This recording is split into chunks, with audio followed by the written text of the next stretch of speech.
안철수가 결선 투표로 올라가면은 나경원을 지지를 했던 상당수가 김기현한테 가지를 않고 안철수에게 올 것이다 하는 얘기입니다.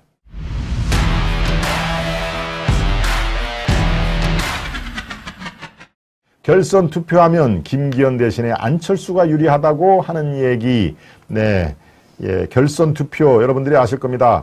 예, 이렇게 경선을 해서 1위 득표자가 50%를 넘으면 그걸로 끝이죠. 이미 과반을 돌파를 했으면 그걸로 이제 경선이 종료가 돼서 1위 투표자가 당대표가 되는 건데, 지금의 상황에서는 1위 득표자가 과반을 넘기가 매우 어려운 그런 실정입니다. 그러니까 누가 1등이 돼도 과반 넘기는 지금 사실상 불가능하다. 그렇게 될 경우에는 1위 득표자와 2위 득표자가 이틀 뒤에 따로 결선 투표를 하는 그런 룰이 정해졌지 않습니까? 그래서 결선 투표를 할 가능성이 대단히 높은데, 문제는 결선 투표에 누가 올라오느냐에 따라서 사실은 판도가 바뀔 가능성이 있다 하는 그런 내용입니다. 일단 오늘 이 발표된 여론조사를 보면은 아마 여러분들이 저게 물론 시뮬레이션 대상이지만 저렇게 될 가능성이 있겠구나 라는 의미에서 아시아투데이 기사도 있는데 요거를 그렇습니다. 네, 일단 바로 저렇게 살펴보도록 하겠습니다. 이게 폴리뉴스와 에브리 CNR, 에브리 CNR이 조사를 한 조사업체고요. 폴리뉴스가 의뢰를 한 인터넷 업체지요. 인터넷 뉴스 업체인데요. 네, 말씀 중에 서인길님이 또 아주 소중한 정성을 보내주셨네요. 예, 서인길님 대단히 감사드립니다. 우리 서인길님도 아주 꾸준하게 우리 애청자 대열에 계신 분이죠. 네, 그렇습니다. 안철수는 특징이 없어서 포청청님, 계속 이어가겠습니다. 네, 결선의 가상 대결을 살펴보니까 나경원과 안철수가 1, 2등. 이거는 김기현이 지금 추세로 할 때는 크게 두 사람이 올라간다? 네, 이럴 가능성은 별로 사실 없는 상황이죠. 나경원이 37, 안철수가 38. 근소하게 안철수가 가상 대결을 할 때 앞선다 하는 얘기인데요. 또 다른 내용을 보겠습니다. 나경원과 안철수가 1, 2등으로 올라갈 가능성은 현재로서는 없습니다. 이른바 김기현, 안철수가 올라가는 방안, 김기현, 나경원이 올라가는 그 방안, 이렇게 두 개가 돼 있는데요. 김기현과 안철수가 이 올라가는 경우에 밑으로 쭉 내려봐 주시죠.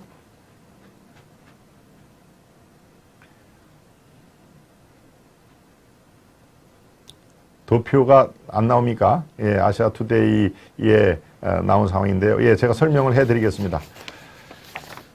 안철수와 나경원의 1대1 가상대결에서는 지금 얘기를 한 안 의원이 약간 38대 37로 이겼는데, 국민의힘 지지층에서는 안철수가 48%의 지지를 얻으면서 41에 불과한 나경원에게 오차범위에 앞섰다. 또 국민의힘 지지층을 대상으로 한 김기현과 나경원 1대1 가상 대결에서는 김 의원, 즉 김기현이 46.5, 나경원이 39.0, 이렇게 김기현과 나경원이 결선 투표에 올라가면은 김기현이 46대 39로 어떻습니까? 나경원을 앞선다. 물론 결선 투표에는 다른 그 후보들이 다 탈락한 상황이니까 누구 한 사람은 당연히 50%가 넘는 득표율이 나올 겁니다. 그런데 이것을 가상하고 김기현 대 나경원, 나경원 대 김기현을 따로 이렇게 조사를 해봤더니 김기현이 앞서더라 하는 얘기입니다. 네, 국민의힘 지지층 대상으로 전체적으로 돌려봤더니 김기현이 29, 나경원이 23, 안철수가 22 이렇게 나와 있습니다. 김기현이 29로 1등, 나경원이 23으로 2등, 안철수가 22로 3등 이렇게 돼 있는데요. 이렇게 될 경우에는 결선 투표가 당연히 올라가는 상황인데, 이제 안철수가 떨어지고 김기현 대 나경원이 두 사람이 올라가면은 지금 저 윤 대통령과 대통령실의 집중적인 예, 나경원의 비토 이런 것들이 주요해서 상당 부분 김기현으로 표가 몰릴 것이다. 그러면 김기현이 무난히 당선이 될 것이다 하는 그런 조사 결과입니다. 그런데 나경원이 아니라 안철수가 2등으로 올라오면은 상황은 달라진다 하는 얘기입니다. 안철수가 2등으로 올라오면 예, 조금 전에 다시 폴리뉴스에 지금 일단 당대표 적합 추이가 김기현이 35.5, 예, 엄청나게 지금 약진을 했죠. 바로 나경원이 윤 대통령과 대통령실에 집중적인 그런 비토를 받으면서 30.8까지가 올라갔는데 무려 21.6으로 아주 수직 강화를 했습니다. 저 정도면 엄청나게 떨어진 거죠. 반대로 김기현은 15.2에서 거의 2배, 2.5배로 올라간 상황입니다. 저게 바로 대통령의 순방 바로 직전 예, 그 효과를 온통 보는 것이죠. 안철수는 크게 변함이 없습니다. 20.3 대 19.9.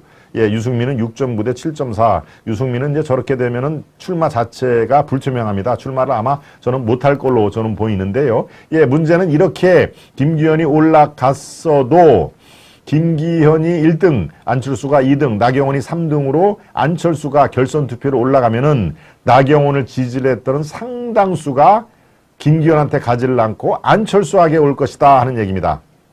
예.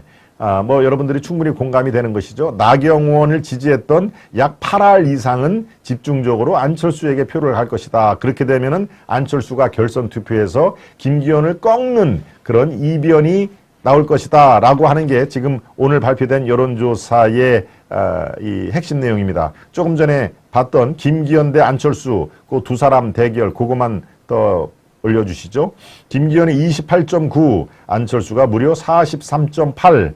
네, 조금 전에 그 폴리 에브리 CNR 얘기 바로 이겁니다. 네, 이거 좀 말고 예, 나경원 대 안철수 말고 김기현 대 안철수가 따로 있습니다. 김기현 대 안철수.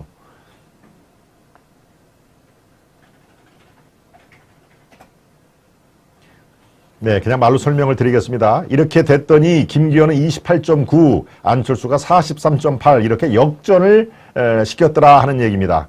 그렇죠? 그러니까 결선 투표 될 경우에는 나경원을 지지했던 80% 이상이 안철수를 선택을 하면서 예, 역전을 이루어낸다 하는 얘기입니다. 그러니까 어떻습니까? 결론은 결선을 투표를 하면은 김기현이 유리할 가능성보다는 안철수에게 훨씬 더 유리한 국면이 조성이 된다. 물론 이때는 나경원이 출마를 하는 그 전제인 것이죠. 나경원이 출마를 해서 이 3위로 결선 투표에 못 나올 경우에는 나경원의 표의 7할, 8할이 다 안철수에게 들어가는 그런 상황이 벌어진다 하는 얘기입니다.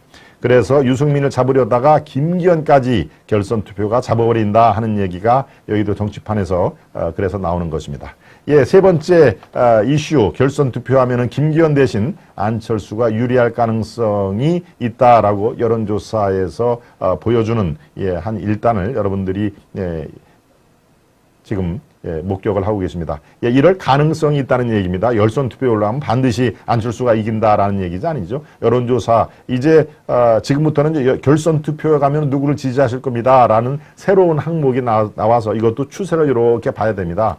추세를 보면은 김기현이 또 여기에서도 파이팅하는 또 이 상승 탄력성을 벌이면은 결국은 김기현 쪽에서 얘기하는 이른바 어차피 대표는 김기현, 어차피 대표, 어대김, 예, 어대현, 뭐 이런 얘기를 지금 김기현 캠프에서 할 때, 예, 이런데 대세론이 자리를 잡을 것이냐, 아니면 안철수의 역전이 있을 것이냐, 그것을 여러분들이 관전 포인트로 삼아 주시면 되겠습니다. 네, 박순희님 또 들어오셨고요. 국힘당 초선들 정신 차리세요. 당신들이 이런 성명이 국민들이 보는 당의 환멸을 느낀다. 네. 저도 황 대표님이 가장 잘할 것 같다. 우리 리치빌리 님이, 예, 황 대표는 황교안 대표 말씀하시는 거죠. 예, 세 번째 이슈까지 설명을 해 드렸습니다. 지금 여러분들이 계속 장제원 말씀을 좀 계속 얘기를 한 것이죠. 멋진 모델님이 들어오셨네요. 아시아투데이 김동원의 하이파이브 하면서 예, 손을 이렇게 쫙쫙 하이파이브를 두세 개 말씀을 해 주셨습니다. 네, 그렇군요. 예, 멋진 모델님, 정말 우리 멋진 모델님이 실제로도 멋진 모델처럼 그렇게 보일 것 같습니다. 앞으로 자주 뵙기를 청하겠습니다. 우리 멋진 모델님, 또 박순희님, 어둠 속에 빛나는 별먼지님, 예, 새롭게 많은 분들이 지금 동참을 해주고 계십니다. 네, 박순희님 공감합니다라고 김희숙님이 박순희님께 또 격려를 해주셨네요. 좋습니다. 네. 대통령의 3대 개혁에 적극 도움이 되는 당대표가 돼야 됩니다. 자기 정치하는 대표는 안 됩니다. 우리 이정옥님의 말씀에 여러분들은 공감을 하신 분들이 적지 않으실 겁니다.